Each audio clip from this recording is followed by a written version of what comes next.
जय हिंद सभी साथियों को। आज मैं अनुपात और समानुपात का दूसरा वर्कशीट सॉल्व करने जा रहा हूं, तो मेरे साथ आप भी सॉल्व करें। जैसा कि पहला क्वेश्चन दिया है 5a equal to 8b equal to 10c और हमें a अनुपात b अनुपात c का मान पूछा है। तो जैसा कि हम लोग को पता है कि अगर यदि a का वैल्यू हमें पता करना है तो a को ढक लेंगे और b और c को मल्टीप्लाई करेंगे। तो 8 मल्टीप्लाई 10 इक्वल टू 80। उसी तरह b का निकालना है तो 5 मल्टीप्लाई 10 50 और इसी तरह c का निकालना है तो 8 मल्टीप्लाई 5 मल्टीप्लाई 8 तो 40। अब इसको अगर यदि हम रेशियो में कन्वर्ट करेंगे अनुपात में तो एक जीरो सब में कॉमन है, तो इसका यही आंसर आ जाएगा 854, जो कि ऑप्शन ए में दिया गया है। दूसरा क्वेश्चन देख लेते हैं। इसमें दिया गया है 3x इक्वल टू 4y और 5y equal to 6z। X Y Z का हमें अनुपात पूछा है, ठीक है। तो पहले ये जो बराबर का साइन है इसको हम रेशियो में बदलने के लिए इस एक्स बराबर 4 हो जाएगा और वाई बराबर 3 हो जाएगा, क्या कि ये इक्वल टू में है, ठीक है। इसी तरह इसको देख लेते हैं। वाई अनुपात जे बराबर वाई बराबर 6 और जेड बराबर 5। अब इसको निकाल लेते हैं रेशियो में एक्स वाई जेड। एक्स बराबर 4 वाई बराबर 3 और इसके जस्ट नीचे वाई बराबर 6 और जेड बराबर 5। इसके सामने 3, इसके सामने 6।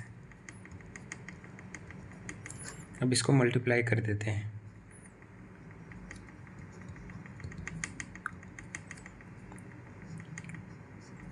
अब इसको रेशियो में बदलने के लिए जो कटता है उसको काटते हैं। तो देखते हैं इसको 3 से डिवाइड करके, ये 8 बार में डिवाइड होगा, ये 6 टाइम में होगा, ये 5 टाइम में होगा और ये ऑप्शन बी में दिया गया है, जो कि सही है। अब तीसरा क्वेश्चन देख लेते हैं क्या बोल रहा है।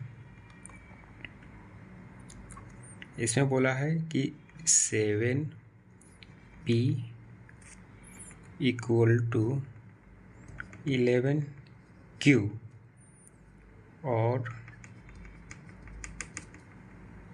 3q इक्वल टू 5r और pqr का मान पूछा है। तो सेम उसी तरह कर देंगे। p अनुपात q बराबर 11 अनुपात 7 और 3q और q अनुपात r बराबर 5 अनुपात 3, ठीक है। पी क्यू आर का p अनुपात q अनुपात r का जो है सो मान पूछा गया है।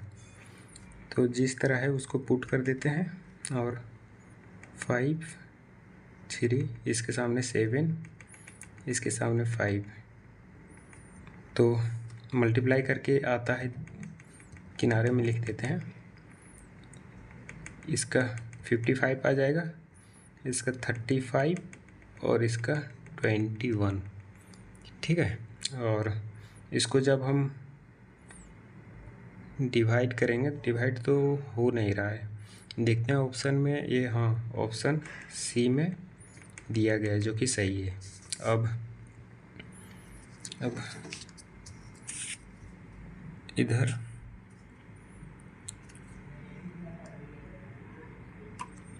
फोर क्वेश्चन दिया गया है कि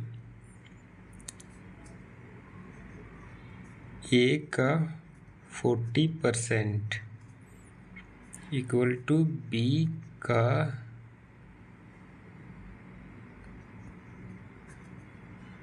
ये है, ठीक है, 0.5। तो अगर ये पॉइंट हटाएंगे तो एक जीरो नीचे आ जाएगा। और इसी तरह बराबर में दिया गया है C का 2.3। अब देखते हैं डिवाइड करके क्या क्या कटेगा।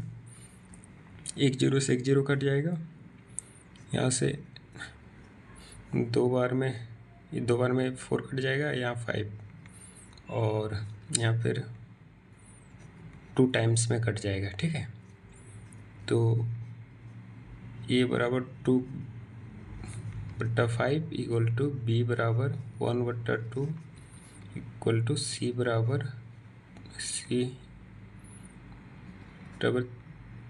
2/3। यही आ जाएगा। अब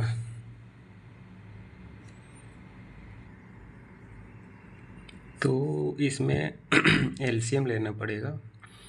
5, 2 और 3 को अगर एलसीएम यदि तीनों का लेते हैं तो 30 से इसका एलसीएम आ जाएगा, ठीक है। तो ये तीनों जगह मल्टीप्लाई में कर देते हैं ताकि हमको आसानी हो।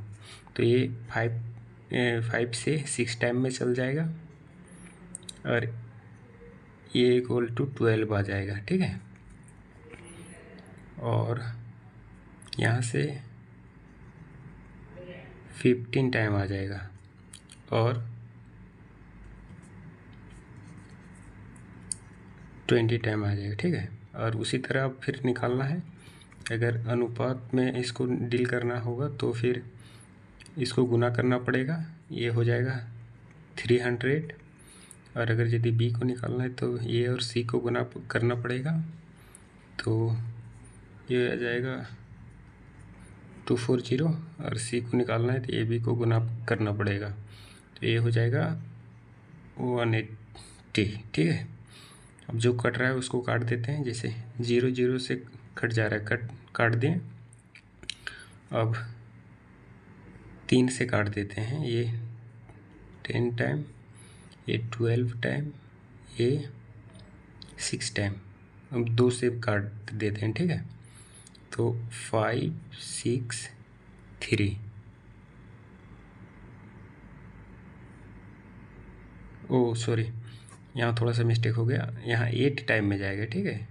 3 से जब डिवाइड करेंगे तो 8 टाइम में जाएगा, और ये ठीक है।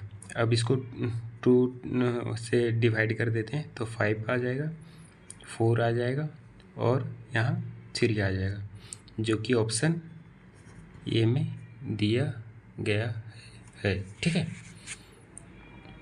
अब नेक्स्ट क्वेश्चन है कि नेक्स्ट क्वेश्चन 5 नंबर है, 1/P अनुपात 1/Q अनुपात 1/R इक्वल टू 2:3:4 दिया गया है और PQR का मान पूछा है। तो इसको इसके बराबर है, तो इसको अगर यदि हम P के जगह पे 2 और Q की जगह पे 3 और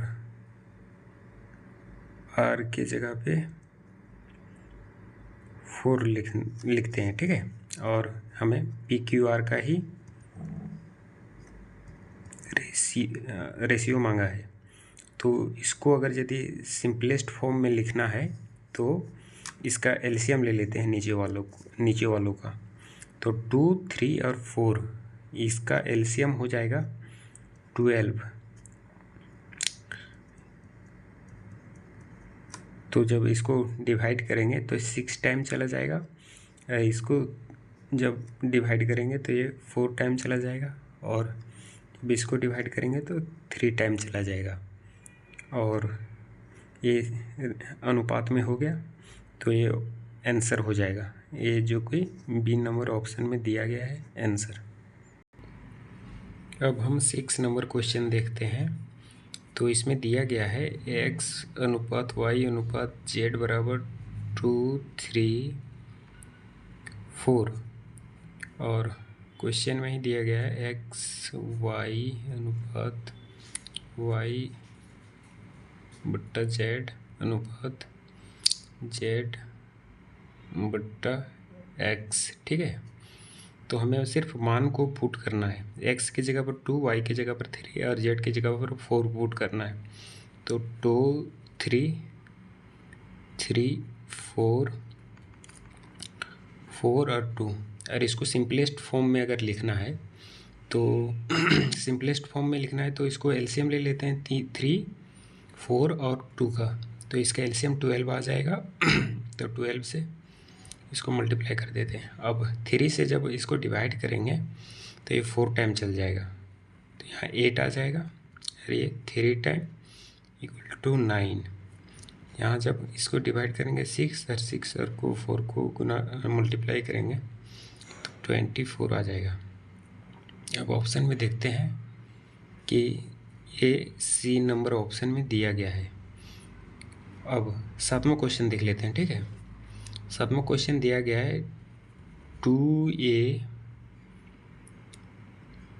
equal to 5b equal to 7c और ए बी सी का मान पूछा है। तो ये तो पहला ही क्वेश्चन था, उस टाइप ही है, तो इसको इजी से सॉल्व कर लेते हैं। 7 ए को ढक देते हैं तो बी और सी को गुना करेंगे तो 35 आ जाएगा। उसी तरह बी को अगर ढक देंगे तो ए और सी का गुना 14 आ जाएगा, और सी का निकालना है तो ए और बी को गुना करेंगे तो 10 आ जाएगा, ठीक है। और ये ऑप्शन ए में दिया गया है जो कि सही है। अब देख लेते हैं 8 नंबर क्वेश्चन, ठीक है। 8 में दिया गया है 4a इक्वल टू 9b और 6b इक्वल टू 5c, और हमें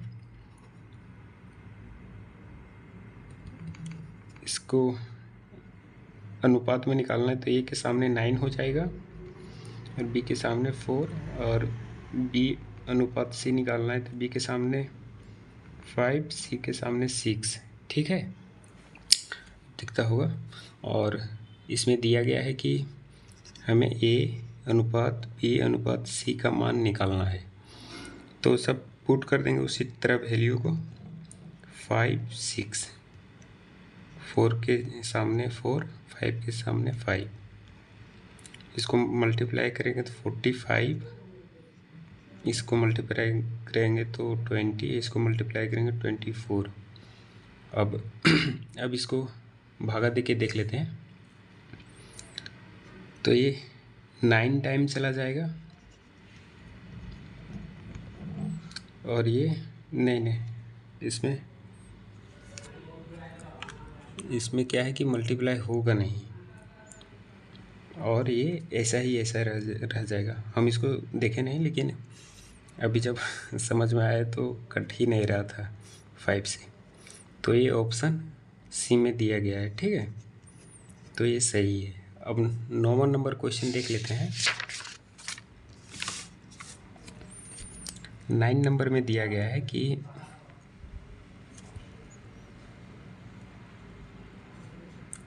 1a इक्वल टू 1a अनुपात 1b अनुपात 1/c इसके बराबर 3 5 6 है, ठीक है। तो ए अनुपात बी अनुपात सी का मान निकालने बोल रहा है, तो सिंपलिस्ट इसको मान में पुट कर देंगे तो हो जाएगा ये 1/3 1/5 1/6। अब ये तीनों का एलसीएम ले लेते हैं, जो होगा 30 होगा। तो अब इसको डिवाइड कर देते हैं, ये 10 टाइम चला जाएगा और ये 6 टाइम और ये 5 टाइम चला जाएगा, ठीक है, जो कि ऑप्शन ए में दिया गया है, तो सही है। और 10 नंबर क्वेश्चन दिया गया है कि 3p equal to 4q equal to 6r। अब हमें p, q और r का p अनुपात q अनुपात r का मान पूछा है, तो हमें उसी तरह फिर इसका मान निकालना है। p का निकालना है तो q और r को गुना कर देंगे 24। उसी तरह q का निकालना है तो p और r को गुना कर देंगे तो 18 आएगा, और r का निकालना है तो p q को गुना कर देंगे तो 12 आएगा। अब इसको क्या करते हैं, 3 से डिवाइड कर देते हैं। तो 3 से डिवाइड करेंगे तो 8 आ जाएगा, यहाँ 6 आ जाएगा, यहाँ 4 आ जाएगा। और फिर इसको अगर 2 से डिवाइड कर देंगे तो 4 आ जाएगा, 3 आ जाएगा और 2 आ जाएगा, 4 3 2। ठीक है, और ये ऑप्शन दिया गया है सी में, सही है। अब नेक्स्ट